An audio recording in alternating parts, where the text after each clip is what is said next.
아역 배우가 만든 브랜드가 문화를 이끌고 있다.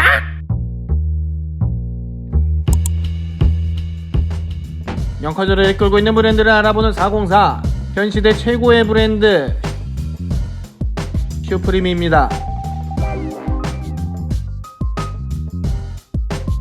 1963년 뉴욕에서 태어난 제임스 제비야. 태어난 건 뉴욕이었지만 태어나자마자 바로 영국으로 넘어가죠. 그렇게 웨스트 서세스 지역에서 정착하면서 유년기를 보내게 되는데, 어릴 적 제임스는 끼가 다분해서 BBC 그랜지 힐이라는 드라마에 토마스 왓슨 역할로 활동을 하죠. 잠깐의 배우 활동을 한 뒤 그 시대 여느 10대들의 행복, 공부 아니면 공장에서 공장을 택하게 되고 듀라셀 배터리 공장에서 일을 하게 됩니다. 음악을 좋아했던 제임스는 티렉스, 데이빗 보이의 음악을 들으면서 고된 노동을 견디고 월급을 받으면 45km 떨어진 런던의 쓰리아미고 스케이트보드샵, 슬릭와이스 같은 스케이트보드샵에 들려서 의류를 구매하는 재미로 영국 생활을 보내게 됩니다. 그렇게 성인이 된 19세 제임스는 바로 뉴욕으로 돌아옵니다. 왜냐하면 10살 때 이혼한 엄마 아빠 때문에 영국에서 기억이 썩 좋진 않았다고 하네요. 그리하여 다시 고향으로 돌아온 제임스. 와서 가장 먼저 한 것은 캐나다 브랜드인 파라수트에서 근무를 한 것인데, 여기서 만난 친구가 에디. 이 둘은 이곳에서 친해지게 되고 어느 날 시장 조사를 하던 중 우스터 스트릿의 플리마켓을 살펴보는데, 그곳에서 당시 핫했던 아페스 헬무트링을 판매하던 메리앤 푸스코를 발견합니다. 그렇게 둘은 사랑에 빠지게 되고 메리앤 푸스코와 함께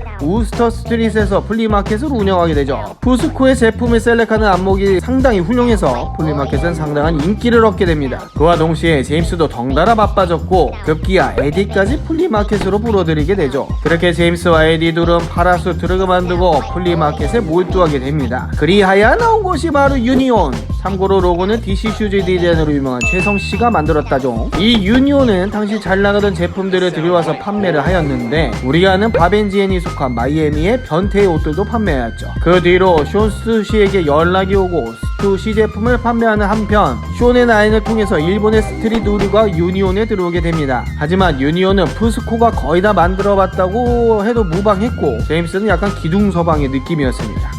그것이 싫었을까요? 제임스는 유니온에서 나와 독립적으로 스투시 매장을 운영하게 됩니다. 바로 옆인데요. 그리고 쇼니 과감하게 스투시를 떠난다는 소문을 듣고 깊은 생각에 빠지게 됩니다. 나는 무엇을 하고 싶은 걸까? 당시 마음속 멘토로 삼았던 쇼니 많은 것을 버리고 떠난다고 했으니 심경이 복잡했겠죠. 그리고 제임스도 과감한 결정을 내립니다. 푸스코도 버리고 유니온도 버리고 스투시도 버리고 혼자 웅얼웅얼거리면서 거리에 나오게 됩니다.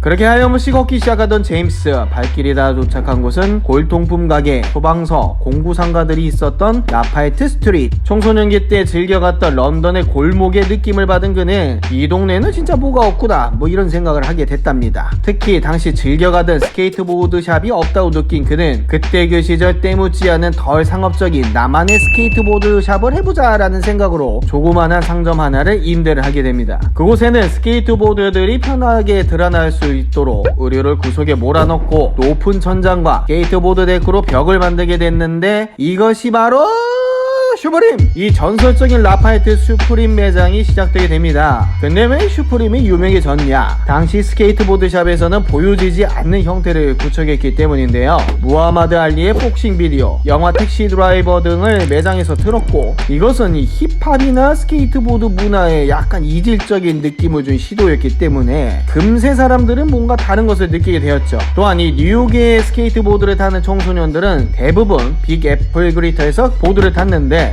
슈프림과는 도보로 5분 거리였고 보더들의 침묵을 다질 수 있는 최적의 장소였어. 그렇게 됐다 이 말입니다. 그런 의미에서 슈프림의 매장은 독립적인 형태의 지역 스케이트보드 씬의 중심지로 발돋움하였고, 보더들의 아지트 다운타운의 얼굴로 자리매김을 하게 되죠. 나중에 알게 된 사실이지만 키스 에링의 작업실이 근처에 있었다고 하는데 그건 몰랐다고 합니다. 그리고 이미 유니온, 스투시 매장을 운영하면서 친해졌던 디자이너들한테 바바라 크루고의 디자인북을 주면서 슈프림 로고에 대해서 좀 더 발전을 시켜보자 라고 하여서 나온 것이 우리가 알고 있는 바로 푸추라 폰트의 슈프림 로고죠. 당시 초창기 디자인이었던 브랜든 바벤지엔, 조프 히스, 어기 갈렌 등이 이것을 해내게 된 것이죠. 그렇게 로고가 나온 뒤 정식적으로 아프로 스케이터, 택시 드라이버, 그리고 슈프림 로고 티셔츠 3종이 발매되게 됩니다. 물론 바바라 크루거는 불만을 표했는데도 이것을 아랑곳하지 않았고요. 쭉 이어갑니다. 사실 훗날 슈프림 로고를 보면은 프랑스 디자이너인 앙드레 꾸레주의 로고, 굿펠라스의 타이틀 로고들을 오마주해서 발매했으니 말이죠. 그리고 이 시기에는 박스 로고의 스티커를 만들어서 사방팔방 붙이고 다녔는데 케빈 클라인의 케이트 모스 포스터에다가 스티커를 붙였다가 고소를 당하게 되죠. 무튼 첫 해부터 다사다난한 슈프림은 그렇게 매장을 오픈한 지 1년 뒤 슈프림 매장 앞에서 어떤 영화를 촬영하게 되는데, 털사라는 사진집을 통해서 당시 유스커츠의 신랄한 민낯을 공개해서 큰 이슈가 되었던 레리 클락의 새로운 영화가 찍히고 있었죠. 레리 클락은 당시 뉴욕 다운타운의 이야기를 담고 있었는데 현장에서 섭외된 아이들이 대부분 슈프림을 입고 있었고, 자연스럽게 영화가 공개되자 슈프림은 더 큰 이슈몰이를 하게 되었죠. 왜냐하면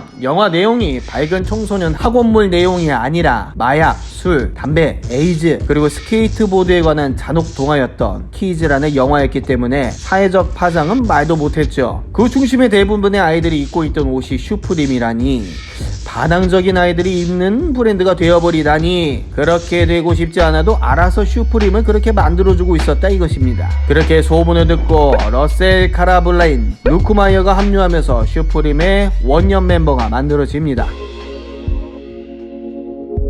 어느 정도 인지도를 쌓아가던 즈음 제임스는 한 가지 고민을 또 하기 시작합니다. 바로 옷의 품질에 대한 고민이었는데요. 직무라면 또 일본 아니겠습니까? 그래서 일본의 스지들에게 연락해서 한 사람을 소개받게 되는데, 그 사람은 바로 크레이그 애킨슨, 지금의 레이닌 챔프를 소유한 CYC의 대표였죠. 그는 일본에 살면서 직물에 관한 연구와 개발을 통해서 본국인 캐나다로 돌아오던 터였고, 메이드 인 재팬보다는 메이드 인 캐나다 직물이 우수하다는 것을 보여주고 싶어서 슈프림과 손을 잡고 티셔츠 품질 개발에 힘을 쓰게 됩니다. 오케이, 품질을 잡았어. 근데 품질을 높이려니 생산력이 딸리네? 그렇게 또 다른 고민을 하게 된 제임스는 어느 날 술집을 가게 되었는데, 이탈리아 마피아들이 바에 들어와서 드랍이라는 말을 하게 되고, 그것이 궁금해서 물어보니 뉴욕 다운타운에 있는 술집들이 마피아에게 상납하는 것을 드랍이라고 하였고, 단속을 피하기 위해서 수금을 술집에서 돌아다니면서 한다는 이야기를 들었죠. 아하! 옳았구나! 제임스는 그래서 바로 드랍이라는 해결책을 생각하게 됩니다. 소량으로 제작하는 대신 매주 목요일을 드랍데이로 정해놓고 다양한 상품을 선보이는 작전. 그렇게 되면 제품군들을 다양하게 선보일 수도 있고 사람들도 지속적으로 슈프림을 방문할 터이니 이보다 좋은 방법은 없었죠. 일종의 컬렉터들이 생겨나는 시기가 바로 이 드랍데이. 온통 빨간색으로 되어 있는 제품들이 매주 나오게 됩니다. 후드, 모자, 자파 등이 매주 나오게 되고, 그 소문은 거품 경제의 끝을 달리던 일본에도 소문이 났죠. 일본인들의 특징 중 하나인 수집에 슈프림이 적합했고, 많은 개인 컬렉터들이 뉴욕에 오면은 슈프림을 들리게 되는 상황이 됐습니다. 지금의 중국인들이지만요. 그 수많은 일본인들 중 유독 뉴욕에 자주 방문하는 유통업자가 있었는데, 그는 원그램의 켄 오무라, 일본의 나이키, 카라트, 노스페이스, 마무트 등 브랜드를 유통하는 사람이었는데, 제임스에게 정식으로 일본에 매장을 오픈한 것이 어떻겠냐며 자신이 도와주겠다라는 말을 하게 되죠. 제임스도 스지들을 만나고 일본의 우라라 문화를 즐기기 위해 종종 일본에 방문을 했었는데,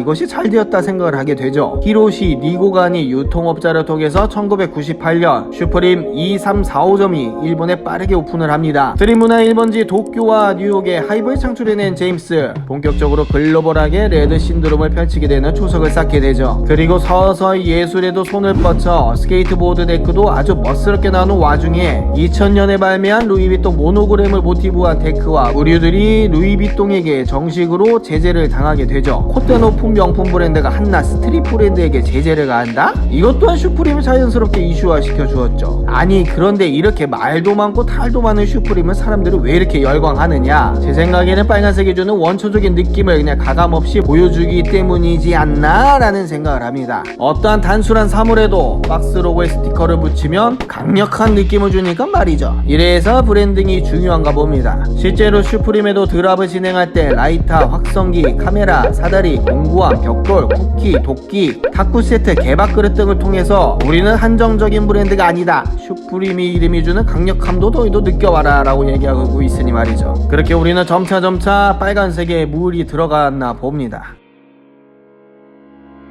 우리를 현혹시키고 세계를 현혹시키는 이 슈프림은 가장 유명한 노르세파세를 비롯한 수많은 협업들, 그리고 그로 인해 발생된 수많은 브랜드와 아티스트들 또한 눈여겨볼만 한데, 일단 언디핏을 설립한 에디 크루즈와 함께 일을 하게 되었고, 유니온 NIC를 운영하게 되면서 알게 된 숀 스투시, 그리고 그의 친구 히로시와 일본의 스지들 니고 테츠준, 신스케 히로키와 협업을 진행하고, 레이카 쿠보의 꼼데가르손과 관계를 맺으면서 그의 남편이 조프와 함께 도버 스트릿에 입점을 하게 되죠. 또한 같은 연배인 요지 야마모토와의 작업을 진행, 그리고 가장 친하다고 하는 무라카미 타카하시와도 관계를 보여주면서 전방위적 일본을 이끌고 있는 브랜드들과 좋은 프렌드십을 갖게 됩니다. 그렇다면 초창기에 슈프림을 함께 이끌었던 친구들은 어떻게 됐을까요? 일단 많이들 알고 있는 브랜드인 노아를 만드는데 관용을 베풀었고, 제프와 어기의 아카푸토 골드를, 루슬란의 SSUR, 루크의 질샌더 2점, 안젤로의 어웨이크 NIC를 만드는데 전혀 불만이 없이 수용하고 도움을 주었죠. 그리고 슈프림 스케이트보드 팀 출신의 제인스 딜의 Fucking Awesome, 마크 곤잘레스의 마크 곤잘레스, 스티브 올슨의 아들 알렉스 올슨의 비앙카 샹동과 론디 맥코이의 템즈 MMXX를 입점시켜주고, 키즈의 감독 레리 클라 과 평소에 지냈던 푸투라 2000을 통해서 알게 된 예술가들, 크리스토퍼 울, 제프 쿤스, 마크 플루드, 네이트 워맨, 존 바다사리, 데미안 히스트, 카우스와도 슈프림 데크 작업을 진행하게 됩니다. 그리고 뉴욕에서 태어났고 뉴욕에서 자란 슈프림 피즈들에게도 영감을 준 탓일까요? 지금 하입을 달리고 있는 에임 레온도르의 테디 산티스, 키스의 로니 피그와도 친밀한 관계를 유지 중이고, 오하이오에서 태어났지만 청소년기를 뉴욕에서 보냈던 다니엘 아샴 또한 그런 관계를 맺고 있죠. 어찌됐건 제임스 주변에서 일을 하거나 친했던 사람이라면 슈프림이 성장함에 따라서 더불어 성장하게 되는 그러한 홍보에게 박을 줬던 제비가 아닌 친구들에게 복을 주는 제비야가 아닌가 생각이 됩니다. 이렇게 다채로운 인맥들과 스지들이 있는데도 사람들을 만날 때면은 스케이트보드 소매점을 운영하고 있다고 말하는 그 2조 5천억 말고 얼마나 더 큰 재산을 보유해야 소매점이 아닌 거물이라고 할지 아주 눈에 쌍심지를 켜고 지켜보았습니다. 404의 한마디입니다. 형님 다 좋은데 우리 신발은 좀 하지 맙시다. 네.